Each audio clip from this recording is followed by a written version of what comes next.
Welcome to openSUSE 101. Yeah. So that's Brian, and I'm James. James is a community member, does all sorts of cool stuff, makes the booth here happen every year. I'm on the board of directors, which means I do nothing. I do absolutely nothing. But I'm elected to do nothing, so that's neat. Coincidentally, we also both work for SUSE, but that's coincidental. Total coincidental. Okay. Really?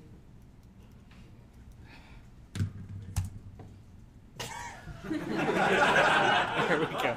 Okay, so most people, when they think of openSUSE, they think about this, right? You think about our distributions. You know, probably, how many of you have run openSUSE? Show of light sticks.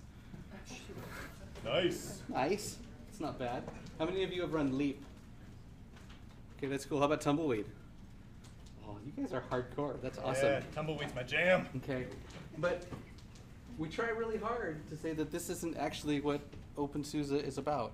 Mouse, go away. Hey, it works now. We're about the community, and openSUSE is a community at heart. The distro is the thing that ends up coming out of our community. It's the high-profile thing. Yeah.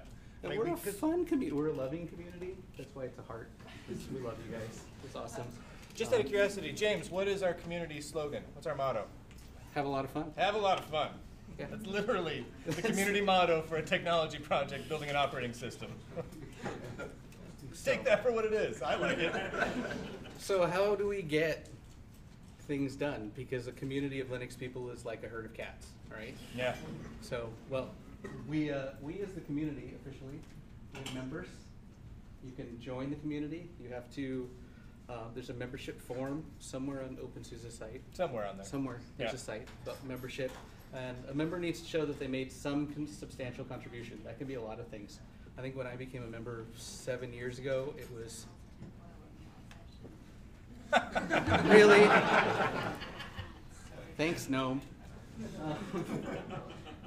It was for helping out at the booth here and doing some wiki stuff. So it doesn't take a lot, but like you have to show some commitment. And some board member needs to say yes. Yes. So now is actually a really good time if you want to be a member.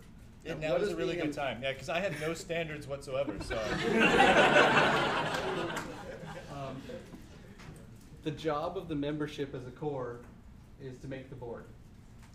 And the board is unfortunately people like Brian this year. Yeah. Because we've learned that elections can be easily manipulated.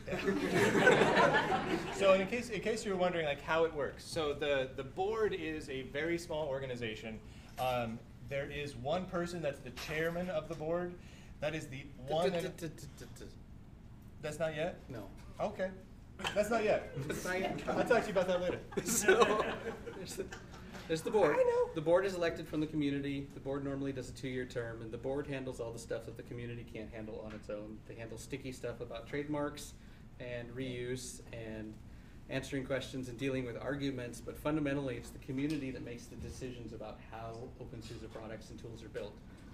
It truly is a meritocracy in that those people who do it do.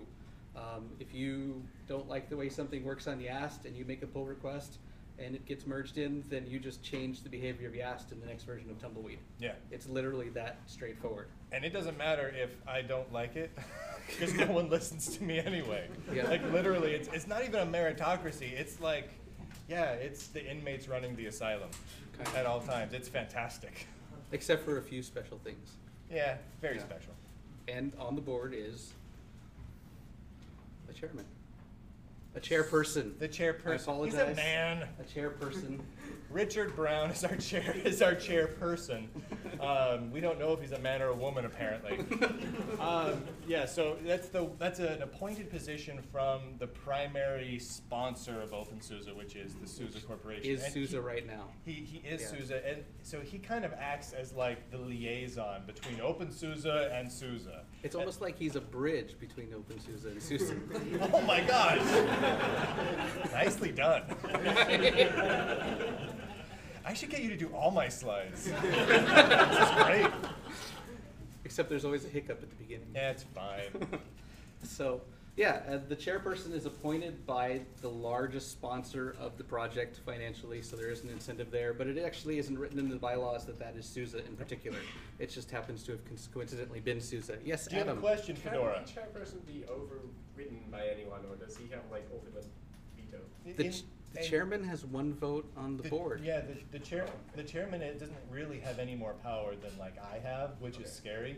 He really is. It's like a regular position, but with a little bit more of the organizational responsibilities, just a little more work. And he's like the liaison. So like if our main sponsor, like in SUSE's case, is the main sponsor, but they also help us with like server space, right? So he's responsible for taking all of our complaints and frustrations and making them nice and packaging them and working with the people at our sponsor. Like that's his job. Yep. Is there a fix so that the primary sponsor like always has a majority on the board, or is there No, so And in fact, yes. only 2 positions on the board, besides the chairman, of the 5, can be from any company. Anyway, so one company can have a monopoly of the board. So like I'm on the board this year with one other SUSE employee, which means James I can't can't run. He can't even run. Like theoretically he could run, but even if he won, he can't be in. Like he can't come in the cool club. But yeah. I'm out. And is the chairperson counted in the 2? No, the chairperson is separate Yeah. It's the Yeah. chairperson separate. Yeah. because they're not But no, elected. but even that. So it's 6 total people, and then so it's 3 So total from most any one SUSE would company, ever have including whoever the 50%. chairperson is. Yes, never can be more than 50%.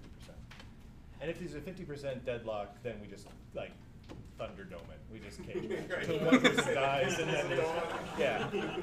And then it helps that 6 Richard's votes back big. to 5 votes You know the against. horrible thing is, I'm pretty sure there actually is a system in place for when there's it's like a thing like that, but I don't know what it is, so I just make it up. So one of the other things that the chairperson has to do is try to coordinate the way these teams work together, because there's a lot of overlap, obviously, between people and engineers who work at SUSE and the community around openSUSE. And so he has to take care of shepherding that relationship, not just at a technical level and a thing level, but also in a community space, and make sure that the things that SUSE employees contribute work in the openSUSE community space. To that end, Richard in particular has pushed really hard to move SUSE into a factory contribution model. The way SUSE Linux Enterprise used to be built in the, up until the SLES 11 days was that the SUSE engineers would take an openSUSE version and fork it, and then begin to build the SLES version out of it. Yeah. SLES 12 was based on openSUSE 13.1 in particular, which made all kinds of problems when we wanted to go to Leap. Richard pushed really aggressively to get the developers to stop doing that and instead put their fixes back into factory immediately. So instead of hardening SLES, we were automatically hardening factory, which is Tumbleweed, which trickles down. Now, on the other side of that, we do the upstream contribution model, and this is why you don't see as much SUSE software in the distro as you would on maybe some other distros. This is less true than when I planned this speech 2 weeks ago. Yeah. But our intent is for everything we do to go upstream into upstream projects. YAST came long before this. In defense of YAST in particular, YAST was built in its own programming language, YCP, a long time ago, right? 2 years ago, YAST was ported to Ruby. Okay? Everything on YAST was put on GitHub. Yep. All the modules were broken out, and now the team has been working on breaking out parts. So we've got a really awesome Ruby library for dealing with config files that can handle conflicts and other sources and different things managing config files. And it's a completely standalone library that has nothing to do with YAST. Did you say config? Config files. Config. Yeah. Config. Config. Config. Can we get a vote on this? Config? Raise your hand, config. Raise your Down, config. Boom! It is now officially config files. You can keep your config files next to your tomatoes. All right, done. Where were we? Oh, we're talking about the community. Oh yeah. But the community isn't just engineers. We do other stuff. We go to events, right? And so we have events.opensuse.org, and we organize some of our own events. We also attend other events like LinuxFest. And so this is something that our community does internally.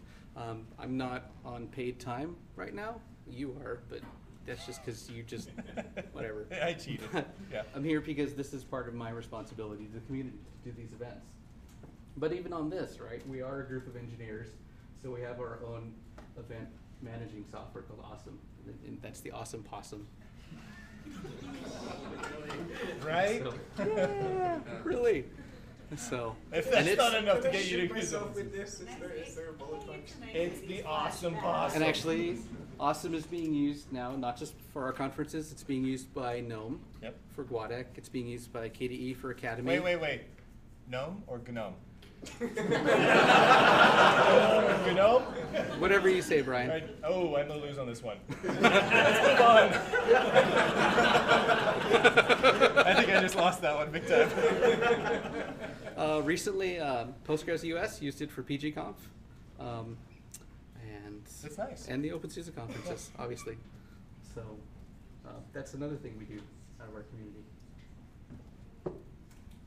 And then we can start getting into the meat of this stuff, right? The build service. Build service is How awesome. many of you guys have an account on the build service? How many of you guys went by the booth and got your OBS t-shirts? Sweet. How many of you are going to go after this talk and get your OBS? Yeah. Not all of you. Wasn't that big a box. Yeah.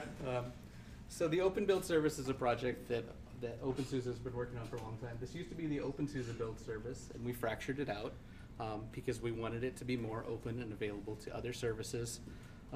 OBS lets you take your source code and package it. And this is how we end up building our distributions and how we build all the packages for our distributions. It's not just for openSUSE. We also build packages for Ubuntu. We build packages for Red Hat. We build Arch. packages for CentOS. We build packages for Arch and Mageia. Yep. There's Sure, always there's I'm going to say flat out, nobody knows. Nobody knows how to say that. we build Cygwin packages. Do we build Cygwin packages? Yeah, we do. We build tons of Cygwin packages. Oh. There's some other distro we I built for, should but I find out forget. what we do. I forget what it's called. Anyway, so it's not just. What was that? Or cool. Yes. He's trying to gloat. What you got, man? So you said you build packages for Cygwin. Yes. Where can I find more information about how to build a package for Cygwin? Because I would like to build a copy of Tidy for it. Well, yeah. Like through the open Document. build service. Yeah, I don't know Yeah. if there's a lot of docs on Cygwin because that's like dark magic. Yeah. But That was sort of my experience. But if you look up any Cygwin package on OBS, you're going to find the spec and the source and the patching and how it's done. That And is then probably the best way. that's probably the best way to go is to just copy one that already exists and then change it. Yeah. Yeah, just pick a really simple package and then just tweak it yourself. Yeah. Yeah, that's what I do.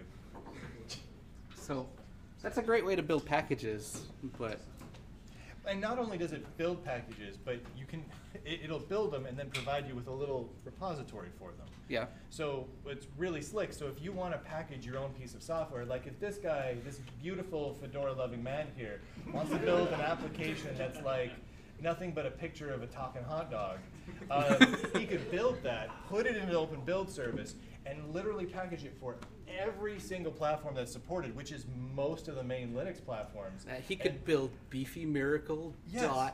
Beefy Miracle dash PowerPC Yes. dot deb Yes. in Or you OBS. just do it in code and get on And the other then- platform that matters. I mean, Right, but that's just it. Is if you're trying to build for, if you're an independent software vendor, you want to hit for as many as possible. And if you do it that way, once you've got like your spec files and everything like that all set into Open Build Service, you can then just re-upload your code, re-grab it, and have it automatically build for all of those platforms. You can use that repository link for everyone else and say, hey, everyone, go get the code, go get the project from that repository link, and it's all automatically updated. It's just such a sexy way to do it. And those platforms aren't just the distros.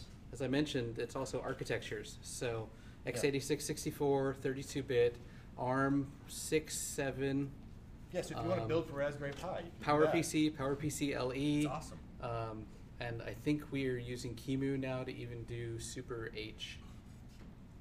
I didn't know So, that either. Yeah. That's awesome. Because if there isn't a machine available, it'll just use QEMU to emulate it. That's rad. So yeah, so you can build all the things. You have a question, man? Can it do app image? Not yet. Not yet. Not yet. Not yet. But I mean, that's just it. Is you look at this, and I mean, it's a community project. It's not driven by like a corporation. It's the community just coming together building this, and clearly, the design is such that we wanted to hit as many targets as humanly possible. So I don't think there's anyone on the Open Build Service project and team that's like, no, let's not do these package formats and platforms. Like, we just, yeah, everything, great, let's package it, let's go. And as an open source project, it's used by a lot of other platforms as well. Yep. Intel runs it internally, Dell, HP. Yeah. I don't know who else off the top of my head. I don't know. There's Red a nice shirt man. list. So when are you guys gonna take over Microsoft and make it better? Yeah, please. They're Or still, even Apple. they're still way bigger than us. Yeah, just so we we bigger. bit bigger. Although we do keep buying companies that are larger. Next project I think really is getting both Ubuntu and Fedora to start building all of their projects inside of Open Build Service. I think that's the next logical step here. Yeah. So that's great for packages, but what about when you want to build a whole distro? Right? Yeah. And this comes down, how many of you are familiar with Kiwi? A few, yeah, that's about what I thought. How many of you have used SUSE Studio? Kiwi is what made that happen. Kiwi is probably the most awesome, least well-known piece of software ever. You know, if you want to name respins for Ubuntu, you think of like Kubuntu, Xubuntu, which Yeah. are just putting it on their desktop. You think of things like that are going a little farther, like Elementary, you know, where they're actually taking that a little bit farther. But you know, you could probably name on both hands all the Ubuntu respins that you can think of. There's 15,000 openSUSE respins in SUSE Studio. 15,000. So you don't hear about them a lot because there's so many that are niche for everybody's one thing. Yeah. Because you can build your own distro, and you can build your own distro, and you can build your own distro, and you can build your own distro. You cannot build your own distro. But you can get darn close. So, There's like a ban on my username. well, so KDE Neon, right? Does anybody remember KDE Neon? Is anybody using KDE Neon? That guy, right? Okay. So do you want to explain KDE Neon, or do you want me to tell me if I get it right or wrong? KDE. I don't know that you can do it wrong. Okay, so KDE Neon was an effort to build, for KDE to build their own distribution based on the trunk of KDE. Which, Right. and then there was a whole political kerfuffle because is this the KDE distribution? So the Is it other? idea was that there was a single distribution that would be the quickest way for KDE users and developers to be able to get the latest versions of KDE in their hands to use it right away. As soon as that sucker comes out of the build, it's boom, it's right there. Which, yeah. 7 days before the first KDE Neon image hit any server where you could actually download it, Richard Brown had built KDE or openSUSE Argon and what's the there next was one noble other gas? noble gas that we Yeah. used. I don't remember. Xenon. Xenon, yeah. Which were Leap and Tumbleweed with trunk KDE, Yeah. because it literally took two different lines in a Kiwi build Took to nothing. make it use the trunk packages instead of the stable packages, and that was done. Right. built. So all the work that the KDE team did to bring KDE Neon about, Somebody they still did end in up- an hour They did in an annoyance. hour on openSUSE just because they were annoyed at the gall of KDE's approach to it, and we still consistently have the latest versions of KDE available for us before KDE Neon, consistently. Yeah. Yeah, and well, yeah, I think we've got a thing on that, right? Yeah, we'll get to that. But yes, yeah. I want to let Adam more get comfortable tested. before we bring up openQA.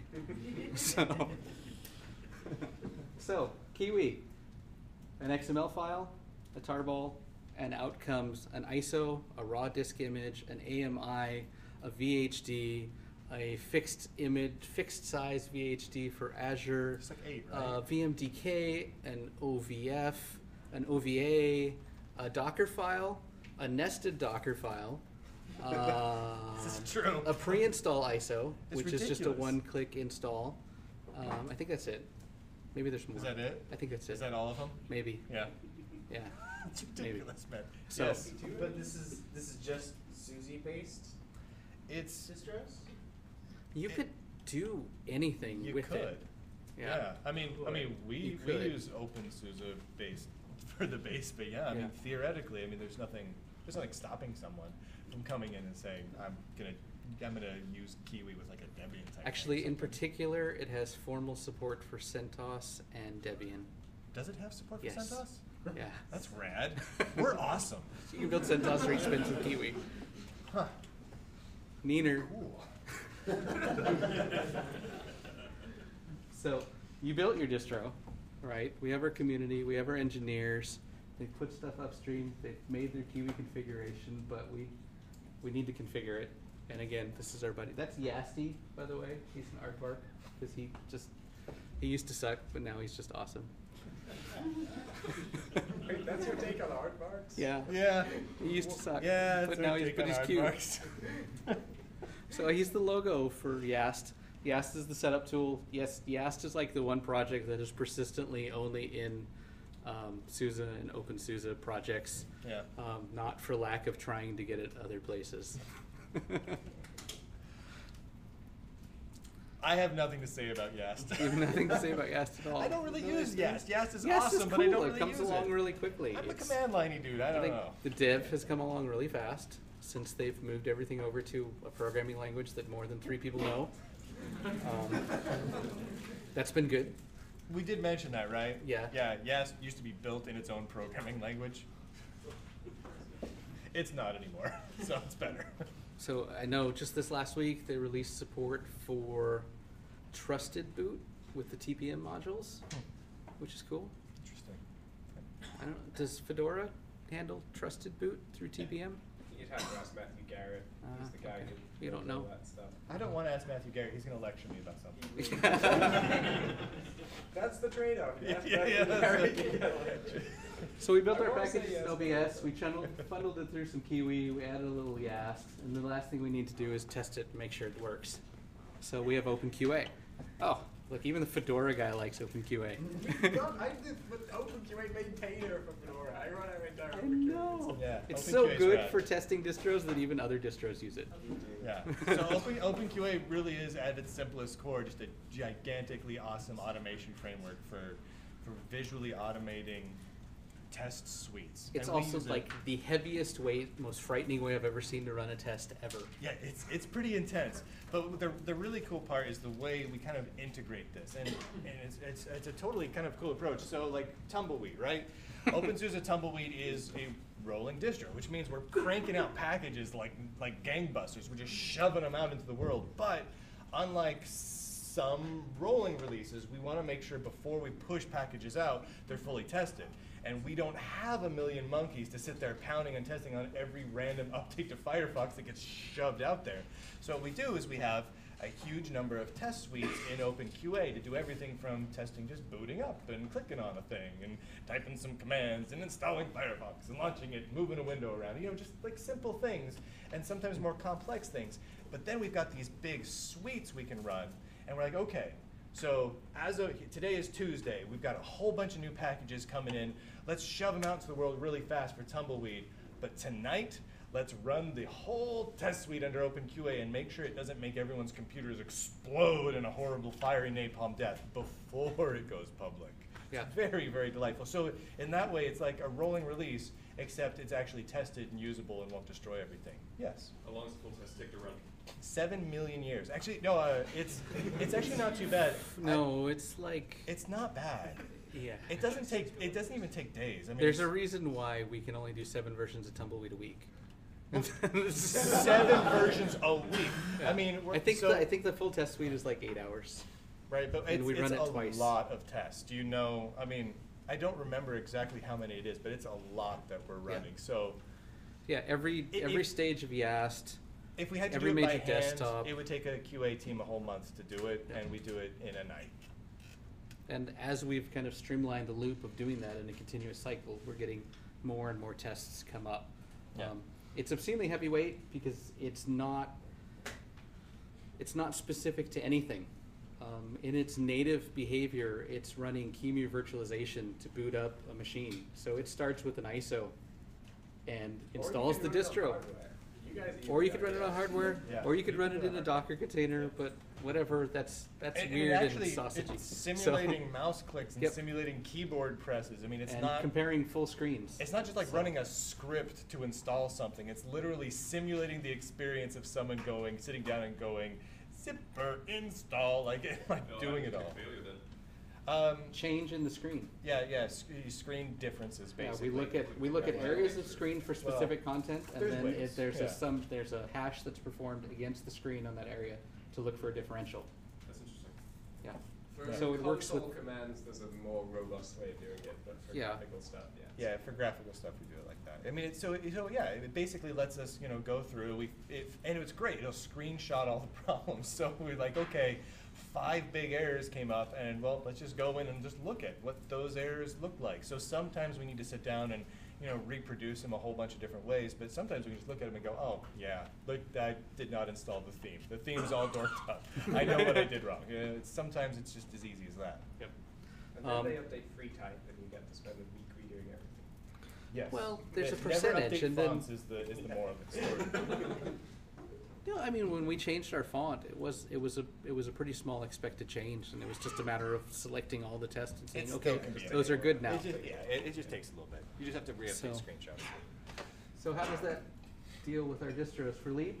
Obviously, you're seeing a lot of QA in that cycle, and for Leap, you're seeing now that we have both the manual QA coming over from the SUSE side, in addition to the automated QA from openQA.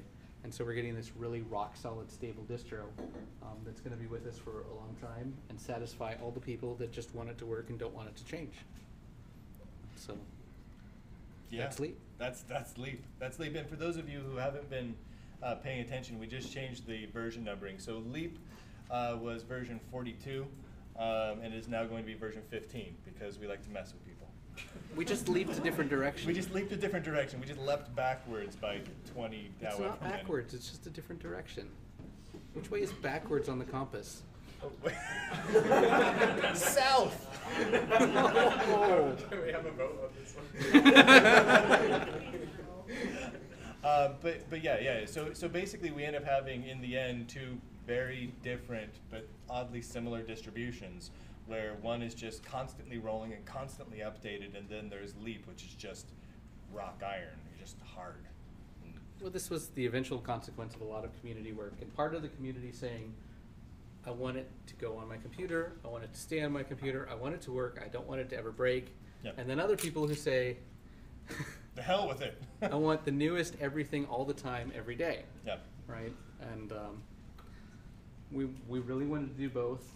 The factory development model allowed us to do that, and upstreaming things out to the communities, to the other packaging communities, allowed us to do that as well. So we ended up with Leap, which everything up to roughly X, as of 42.2, everything up to roughly X is binary compatible with SUSE Linux Enterprise. Yeah. You're running an enterprise grade kernel, you're running an enterprise grade libSSL, and when there's an embargoed security fix that we at SUSE know about beforehand, the patch goes out to our customers, it's on OBS in the update repo the same day. Yeah. It really is kind of a nice combination of the two. So on my personal laptop, I have openSUSE and Tumbleweed because I want all the latest and greatest on my personal laptop. I want to play with the new GNOME, or GNOME, sorry, just right away. Whereas on my production, I'm okay with either one, Brian. I am too. I just got However you yelled. wanna do your I got config yelled files. at by the GNOME people a lot, so I eventually started pronouncing it their way. But like my video production machine, I don't ever want to change it because I'm afraid it's going to explode. So I use Leap, but I still need like 1 or 2 kind of newer packages. And so then I turn over to the Open Build service, and then those packages are up to date in the Open Build service, which tends to feed into Tumbleweed and everything else. And I can still install those on a 1-by-1 basis. Grab the repositories for just the 1 or 2 applications that I need to have up to date on my Leap machine, and then I have a rock stable build system that I can use for everything, and just a couple of things that are constantly up to date and rolling, basically. So it's a nice combo. The other side of that, where we're really exercising OBS, is Tumbleweed. I mean, openQA. So Tumbleweed is our rolling release. This came out of an old project from Greg KH, but we've had to kind of reinvent the way it works. And Tumbleweed takes every stable release from one of the upstream development projects and integrates it. And the way we're doing that with QA is that we have a group of staging areas, and they're like little channels, staging A through G. And when KDE does a new stable release, even at the smallest point release, it goes into staging, it's merged, we build an ISO, we run it through openQA. It passes or it fails. If it fails, it goes back to the dev team to fix their shit. Stuff. Things. It's okay, I think we can swear. Okay. If it passes, then it gets merged into the upstream factory project, and that goes through openQA again before it gets released as a version of Tumbleweed. And then we cycle through to the next stage and the next stage. And so this is why we see a Tumbleweed version as frequently as every day, usually 5 to 6 a week. Yeah. And like latest versions of GNOME, like the current version hit Tumbleweed right away, and it took Arch a whole extra month. So even though we're extremely heavily tested, we get there faster.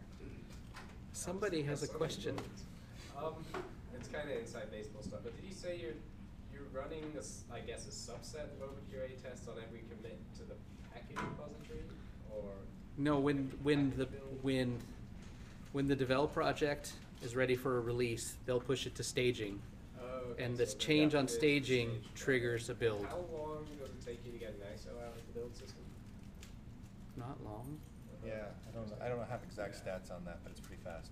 Yeah, not long. So it's not, say, 3 hours. No. Interesting. No.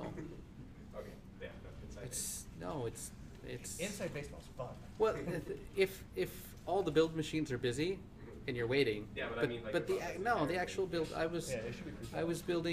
I've been building AMIs this week, and it's been taking in the order of 200 seconds Mhm. to get an AMI out. Well, yeah, okay. So 3 minutes, Should be 3.5 pretty minutes. Should be. Yeah. CD's not much more. The only ones that are really take a lot longer are Azure images, because they want a 30 gig image, Yeah. and so we have to build 30 gigs and then XZ compress it, which is single threaded, and that just takes eons. Yeah, Right, we yes. do add, if you were doing anything with Fedora, there's like a 5-minute sleep delay after every activity, so that still things out there. Yeah. Yes. I used to work for a major media company, and one of the things that the operations staff prided itself on was the continuous uptime of our servers. We had one server that had been up for 946 days, and we had to move it one day. So we picked up the UPS that it was plugged into and moved the server with its UPS still up. We did have to disconnect it from the network from one rack to another, and we almost made it when someone pulled the power cord a little bit too much. That was that. But and then this machine. I admire your dedication. That's hardcore. This machine had gotten software updates, except for the kernel, and I want to. And it's really great that you can turn things around quickly. But for someone in the commercial web serving space, what they're really looking for is stability, Yeah. because software maintenance is an entropy increasing activity. I don't know how many times I've done an upgrade and it broke something, especially in, well, I don't want to name names, but they're headquartered in Redmond. Yeah, and that's really why, I mean, If you're running Tumbleweed on a production server, you're doing it wrong. well, yeah. As a general rule. My general thoughts are, yeah, Tumbleweed is not, it's great that I get everything super wicked fast. It makes for a great development machine. But my recommendations to people, if you want something that's rock hard, iron, you go Leap, because Leap is sharing the same kernel and everything else as SUSE Linux Enterprise. It's battle ready at that point. And if you do need, like I said, like other up-to-date packages, you go OBS, you get a couple of your key packages that you need for your server, and you're good to go. But if you're doing enterprise grade stuff, if you need 900 days of uptime, a rolling release, any rolling release, is just a bad idea. It's an interesting problem for automated testing because you want to test the thing fast and decide whether it works, but you can't do a 7-day uptime test in less than 7 days. So Right? Yeah. You gotta have can't just trade-offs somewhere speed in up the process, clock right, somehow. yeah. It turns Yeah. out that they don't like it when you do that. No, they get freaked out. All those leap People get annoyed seconds when are you like, start messing around with space-time. yeah. Damn space time. You can't just decide that the next 100 seconds are all leap seconds. It just doesn't work. So those are our 2 distros that end up coming out, and our new tagline that these are the maker's choice. So if you find yourself in one of those categories, I'd really like to encourage you to join our community, try out our end products, see where you fit in between, and that's openSUSE 101. And we do have a openSUSE 101 website that is 101.opensuse.org. I got it right. Hey.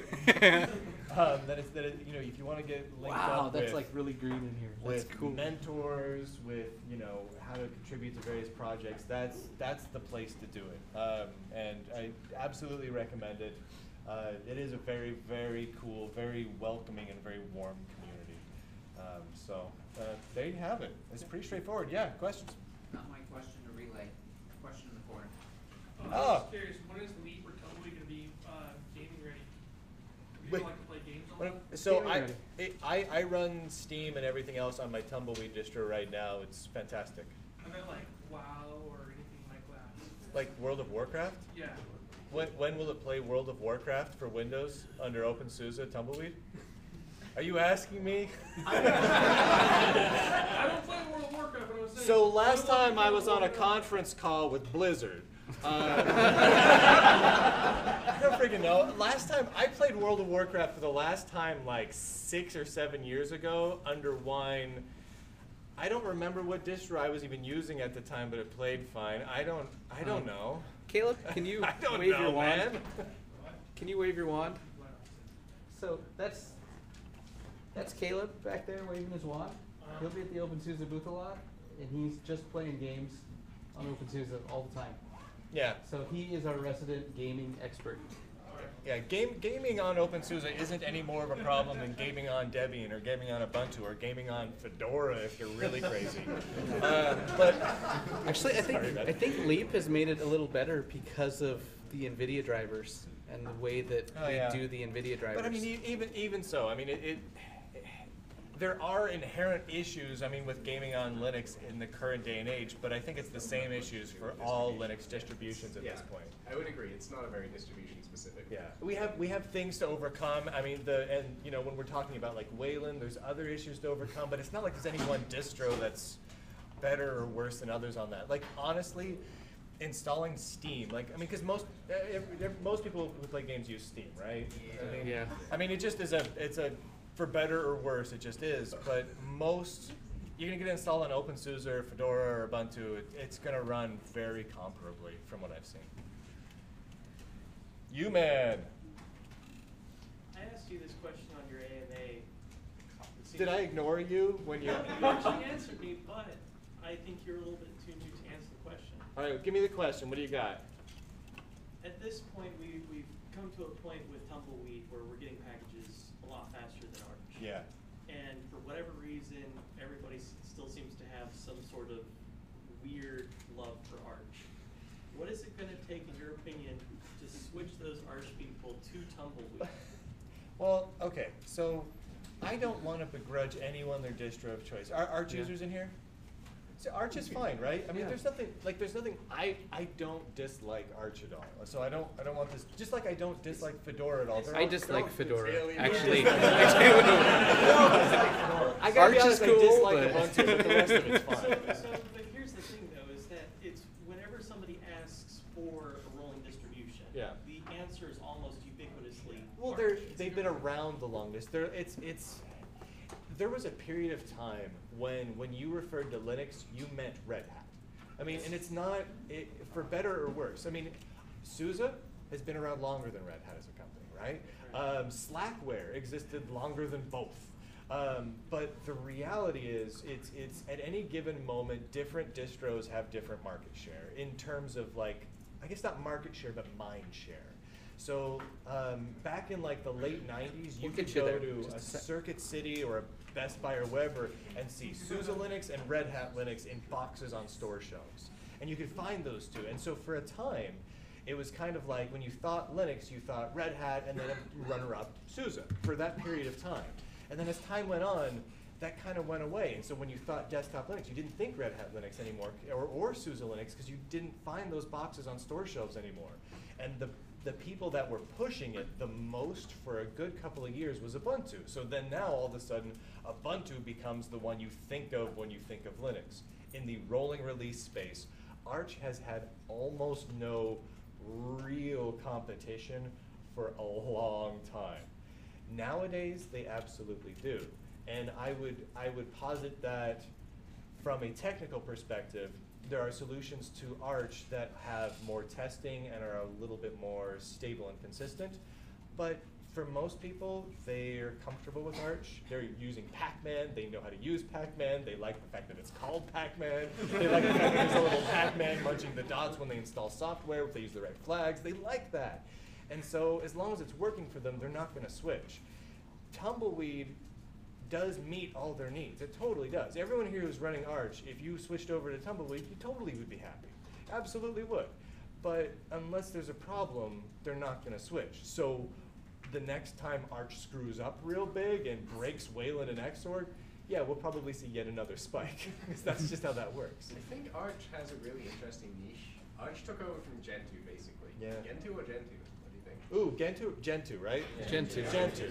So, and they have this niche which is difficult for a Red Hat or a Fedora or a SUSE to fill because it is a community distro, and there are people who are attracted by that form of organization. The feeling that it's just a bunch of us, like forum Like there's no nerds. supporters. There's no Right. corporate. It's almost, I want to say leave, but that's a mean way Hey, of Adam. putting it. But there's a certain organization that goes with Arch, and it's stuff like, I joke, I call the Arch Wiki is like the Fedora second official documentation site or something like that. It's like it's like the Gentoo Wiki used to be. It's like everyone is directing people to the Arch Wiki all the I time, get and that's that. like a function of their community, right? So I think that's one thing Arch has that's difficult to replicate. Adam, other people have questions too. I'm sorry. Yeah, geez, Fedora, stop talking. Let's start over on this side. Yeah, just to comment on that, like I've been looking at moving to a rolling release distribution. I've been running Tumbleweed and Gentoo, like on different machines for almost a year now. And what I have found is that Tumbleweed breaks shit more often, quite honestly. And so I was actually thinking about this question. Like, I'm not saying it's not great, right? No, it's fine. But I was thinking about this. Oh, we got Leaf, which is rock solid. We got Tumbleweed, which is like, doing this, great stuff, Yeah. rolling release. But when I'm looking for a rolling release distribution, right, I'm looking for something where I don't have to constantly forklift upgrades every year or 6 months. In Fedora's case, dear Lord. 13 months. 13 months. Okay. Okay, But I Fedora. don't think I don't think you can deliver packages at that rate Wait, with let's say there's okay. a middle ground that like Gentoo Yeah. and Arch are doing, which is like this more heavily QA'd rolling release. It's Right? You know, And so it's there's less heavily QA. So like I mean, a It's good a little example. bit less dynamic than A- Tumbleweed is. A right? really, yes, it's a little less dynamic, and there is safety in that. So Yeah. I totally get what you're saying. So like with Arch, my favorite example right now is like GNOME, right? So a new version of GNOME comes out. Was it 3.24 comes out? Is that the right one? Yeah. That's the current one, and it's a good new release, right? Tumbleweed, boom, boom, it's out. Got it right away. Like we're talking like hours. It's out. And it's great. Arch waited a month and a half, something like that. And it's not that Arch necessarily even put in a whole bunch of extra testing, it's just they waited a while. And there's logic to waiting a while, and there's logic to getting it out right away. It depends on what your particular needs are. Yeah. So like for me, like a lot of what I do is reviewing latest and greatest software, right? So I need something like Tumbleweed so that I can just install it and use the latest version of these sorts of things, and I can get in there, or the developers of the project can get in there Yep. and try it out right away. And that's kind of where Tumbleweed ends up kind of shining.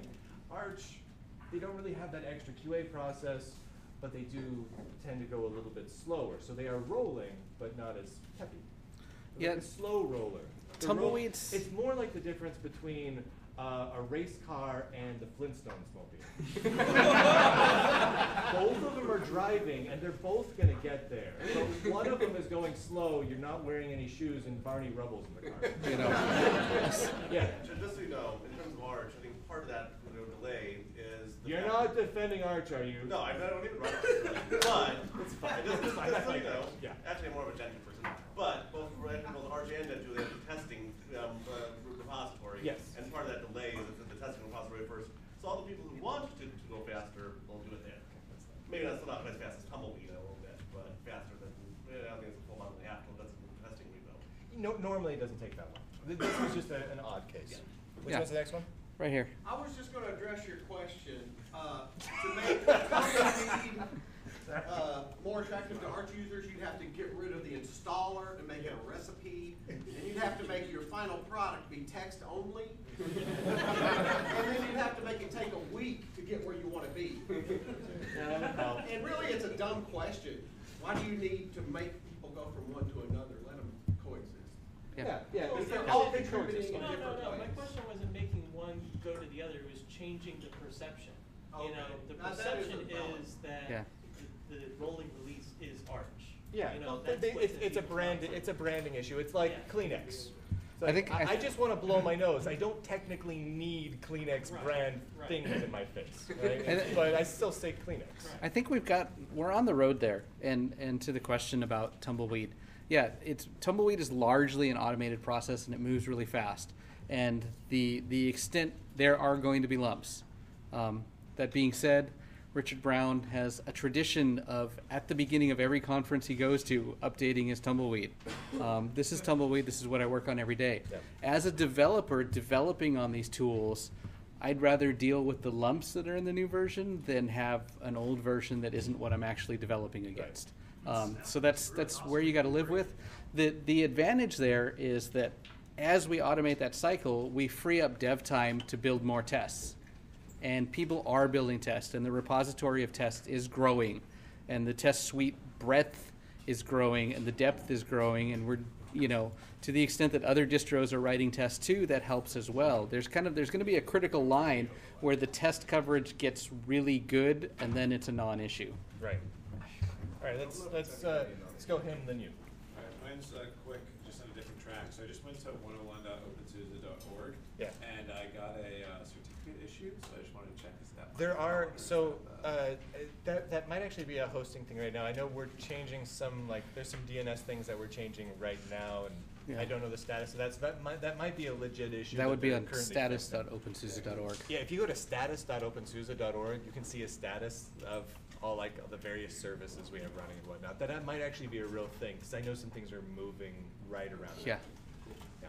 It's a bad weekend for them to be moving It's for a bad us. weekend for them to but- be moving. Yeah. So is there like a lightweight version of Tumbleweed so it doesn't come with all the free Yeah, in install fact, software? Because that's been the the net. problem The I've had with net Tumbleweed install. was that you get all this crap Yes. that I don't want. Oh yeah, if you grab the Tumbleweed DVD version of the ISO, it's like 5.4 gigawatts of craziness. It's insane. Giga. I was making up.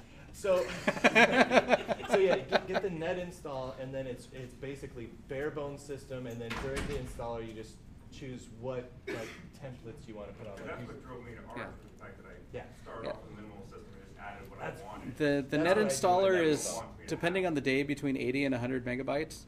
And then you just need to pick and choose specifically Yeah. what you want. Yeah, and So- if you go grab the installer for Tumbleweed, it's rebuilt all the time. So you're always getting the latest version of the installer and the kernel and everything else. It's not like dated. And so there are drawbacks to that because you have less total packages on there. Like for example, I have this machine over here it's a little System 76 laptop, but it ships with Ubuntu. I'm clearly not an Ubuntu guy, so I wanted to put openSUSE on it. If I do the openSUSE net install, because it doesn't have everything else, it doesn't handle all of the possible hardware issues quite as well. So I ended up needing to go grab the DVD, which is that big Harkin ISO. But even then, in that installer, you can still pare it back. You can take out Yeah. some of the default. Okay. Yep. Yeah, and you can choose what your desktop environment is, because openSUSE doesn't have a default thing. We don't have a default. We don't bless like one desktop environment and one huge set of applications. Like, you know, we want to just work for a whole lot of different desktops and everything else. So you can just choose it as install type. Yes, Ubuntu guy. Going off of what you were just saying about desktop environments, can you run Unity on it? I don't know. Ask Canonical. Does anyone want to load up something other than Ubuntu There and run was Unity a thing on it? for a while, but I think it was around like Unity 5 or 6. You know what you can do though? You can run Pantheon from the elementary project Oh, yeah. on openSUSE. It's It's up sweet. on the Open Build service. I run it on one of my machines at home. There's a couple of like hiccups here and there, but I think mostly ironed out now. So, I mean, even the desktop environments that are built for other things, people in the openSUSE world go, hey, I want to run that on my thing. Even if I don't actually want to run it on my thing, I want to be able to. So we find we hard to package for other distros for some technical reasons. Like, people tried. And it was Well, Unity wasn't developed for other platforms. Yeah, it wasn't written It was, yeah, it wasn't meant to be. And that's it. I tried and it was hard. Yeah. To the extent that Unity would be available, it would depend specifically on the community to do that, to scratch their own itch with it. If someone wants Nobody it, who is a SUSE engineer would be doing that because of the legal requirements with Canonical. Like Right, yeah, that's our the- lawyers and their lawyers cannot make that work. Right, We have we are like not gonna we have sign a 2 community guys that license have agreement for have that. That's Canonical ridiculous. license agreements, and they're in like they have like virtual machines that they can use Yeah. to do that work. Yeah. So that would have to be done. And for the community in general, they're already scratching their own itch with something else. If a guy really wants to run Unity that bad, then I guess he's running an old version of Ubuntu from here on in.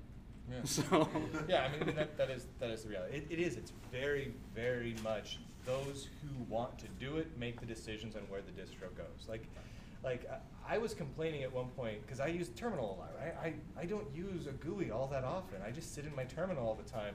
And there are some terminal tools that aren't necessarily packaged currently for Ubuntu, ones that most people don't really use, like my terminal-based word processor and everything else. So I was complaining about it, and Richard Brown, our chairman, just kind of looked at me and he's like, so friggin' package it. And I'm like, oh, I guess that's a good point. And then I'm like, man, wouldn't it be cool if we had like a custom like version of openSUSE that was just meant for people like me, where it was like the world's best terminal distro, like with all the cool stuff installed, with cool like terminal menus and everything. He's like, so do it, and then we'll just put it up on openSUSE.org. Whoever decides to do something, they decide to do something. No one's going to tell them no unless it creates some sort of huge like legal problem. So, yeah. Any other questions? Yes, sir. I do have kind of a practical one. I have lots of questions, but I hope this one is kind of more interesting for other people. Yeah, lay it on me, man. Let's assume you need leave or you want leave for some reason, and at some point you want to upgrade your hardware too, right? Because you kind of buy new hardware every year or so. Sure. And then the leap release cycle is kind of behind, right? So right now, if you use leap, you can really use the Broadwell CPUs reliably. It sucks on Skylake and it doesn't run on Kaby Lake. Is there any thought beyond synchronizing the leap kernel releases to these hardware releases? So- because it's a problem. Right? You know, I Yes. see what you're saying. So hardware support, the kernel for Leap is coming from SLES, from SUSE Linux Enterprise. We have an obligation there to our customers to guarantee ABI compatibility for the whole line. So SLES 12, SLES 12 SP1, SLES 12 SP2, SLES 12 SP3 through whatever will be binary compatible with whatever you put on top of it. And that means for Leap, 42.1, not 42.1, 42.1 yeah. was Yeah. 42.2 forward will be binary compatible with whatever you put on top of it. So how do we do new hardware? Every service pack, we go through a ton of feature requests and support, and we backport patches for new hardware support into the older kernel so we can support new hardware and new tools and get bug fixes in, but maintain the binary compatibility of the kernel. So you're only going to see that when there's a new version. 42.3 will, I guarantee, solve your problems for that. I understand that, but But please But try yeah, to there's gonna be a understand that gap. We are 2 hardware releases behind. Yeah. And anyway, look, I'm just bringing it up. No. because I can't get an answer. No, I on totally it get it, from anybody. and that's the challenge. The other option is Tumbleweed, which is running 4.11. Whatever the hell it is You today. can't use Tumbleweed and Enterprise because you get No. third-party software. It's just Right. no way they're gonna There's- do it I like agree. Tumbleweed, Right. I agree. If you're running enterprise, you go Leap, and then when Leap comes out, you should have good hardware support at that moment. But it is, you have to. If new hardware comes out after that point, Same you applies have wait a to little. slabs. Yeah, it's the Yeah, same thing. it's the same thing. Yep. Yeah, it's a little more enterprisey. Yeah. There's pluses and minuses. Yeah. But if you're running on latest and greatest for your workstation or something like that, then Tumbleweed, and then lock down the repos. Everybody has third-party packages. They won't release it Yep. with Tumbleweed, right? You are stuck. I'm with you. And that basically means that you can buy. Anyway, you got hardware release cycles. You got what I was saying. Sorry. That said, I test a lot of hardware for a living, including this, which is a Kiwi Lake laptop and whatnot. Leap runs delightfully well on all of it. So I've never actually encountered issues like that, but I am absolutely positive that some do exist, just because of the nature of the beast. Okay, so you are aware of it. Yeah. Yeah. It's something that we constantly work on. So because it has to be constantly worked on. And the SUSE management team is working really aggressively to tighten that down. The release cycles for service packs are pretty hard now at 12 months. So when new versions come out more frequently than they used to. Much more frequently than they used to. Yeah, Let's kind of do- out of sync, right? They always come. Let's do one final Right question, before. and then we can let people eat food. Yes, sir. So you mentioned the community. Where does the communication exist when somebody joins this? Is this some sort of IRC? How do you want to communicate? Yeah. Okay. So you could go to lists.opensuse.org, Okay. where we have all of our mailing lists, and there's Mailing like lists are pretty good. 150 mailing lists for There's every niche product that There's there a ton ever of was. mailing lists. The general project openSUSE mailing list is a good one, just because it gets you a lot of stuff. But there's a bunch of other ones as well. openSUSE on Freenode, Yeah, and IRC, openSUSE because GNOME, we're and nerdy. openSUSE KDE, and openSUSE whatever the hell you want to do on Freenode. Yeah. There is no Slack. There probably will never be an openSUSE Slack unless you start one. Yeah, You know, and then Yeah. cool, we'll list it. I But probably yeah, won't use it though. Yeah. email and IRC are mostly. Email and IRC. Yeah. Yeah. Or find us when we're at conferences and test Right. runs. Yeah. Yeah, that works too. It's like fast or slow. Yeah, right? Yeah. All right, everybody, go have some lunch. I don't know, are they doing lunch over across the thing today? Yeah. All right, go have some lunch. Enjoy. Thank you, everybody. Thank you.